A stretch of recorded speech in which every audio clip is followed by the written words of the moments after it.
दोस्तों आज हम एक ऐसे मुद्दे पर बात करने वाले हैं जिसके बारे में आप में से बहुत सारे लोगों को शायद ना पता हो और वो मुद्दा है यूनिफॉर्म सिविल कोड का। क्या है यूनिफॉर्म सिविल कोड, इसके बारे में पूरी जानकारी आप लोगों को देंगे। ऐसे मुद्दों पर शायद बहुत कम चर्चा होती है। हमारी हमेशा यही कोशिश होती है कि ऐसे मुद्दों पर बात करें जो आपको मालूम ना हो।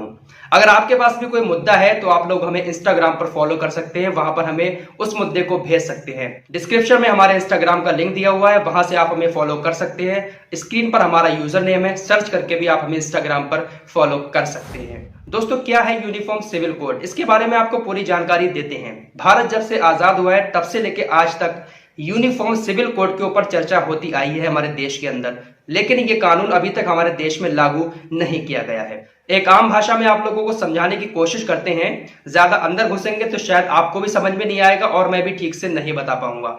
तो यूनिफॉर्म सिविल कोड एक ऐसा कानून है जिसके तहत जितने भी धर्म हैं, जितने भी जाति हैं हमारे देश के अंदर, सबके लिए सिर्फ एक कानून बनाया जाएगा।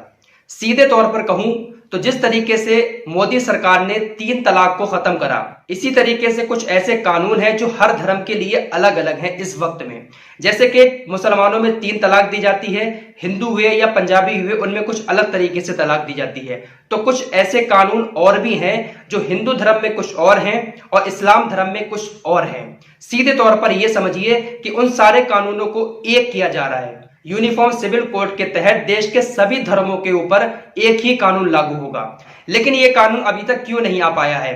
बीजेपी पार्टी इस कानून को हमेशा से लाने की कोशिश करती रही है और इस वक्त भी यही कोशिश की जा रही है कि जिस तरीके से धारा 370 को हटाया गया, 3 तलाक को हटाया गया, राम मंदिर का एक बड़ा फैसला लिया मोदी सरकार ने, इसके बाद अब यूनिफॉर्म सिविल कोड की भी मांग उठने लगी है। लेकिन इसका विरोध क्यों किया जाता है? जो विरोध करने वाले लोग हैं उनका यह कहना है, बहुत सारे बोर्ड हैं जो इस चीज का विरोध करते हैं, उनका कहना यह है कि जो यूनिफॉर्म सिविल कोड की बात की जाती है, जो कानून बनाने की बात की जाती है, उस कानून में ज्यादातर कानून वो हैं जो हिंदू धर्म में फॉलो करते हैं।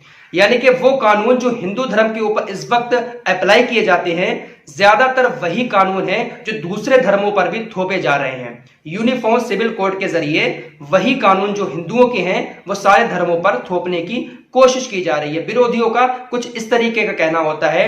इसकी वजह से हमारे देश के अंदर अभी तक यूनिफॉर्म सिविल कोड लागू नहीं किया गया है। लेकिन जब से मोदी जी ने ये जो बड़े बड़े फैसले किए हैं, धारा 370 हुआ, 3 तलाक हुआ या फिर राम मंदिर जैसा बड़ा फैसला मोदी सरकार में किया गया है, तो इस चीज की भी मांग उठ रही है कि यूनिफॉर्म सिविल कोड को भी हमारे देश के अंदर लागू कर देना चाहिए। हर धर्म के लिए सिर्फ एक कानून होना चाहिए। लेकिन बस बात यहीं पर आकर अटक जाती है कि जो विरोधी हैं उनका कहना है कि यह कानून हिंदू धर्म के आधार से बनाया जा रहा है, जो कानून हिंदू धर्म में है वही सारे धर्मों पर थोपा जा रहा है, इसलिए यह कानून अभी तक लागू नहीं किया गया है। हो सकता है कि मोदी सरकार इसको लेकर जल्द ही कोई बड़ा फैसला कर दे, क्योंकि बहुत सारी ऐसी मांगे उठाई जा रही हैं कि यूनिफॉर्म सिविल कोड हमारे देश के अंदर लागू होना चाहिए। आप लोगों की क्या राय है? क्या यह कानून हमारे देश के अंदर आना चाहिए? कमेंट बॉक्स में अपनी राय भी जरूर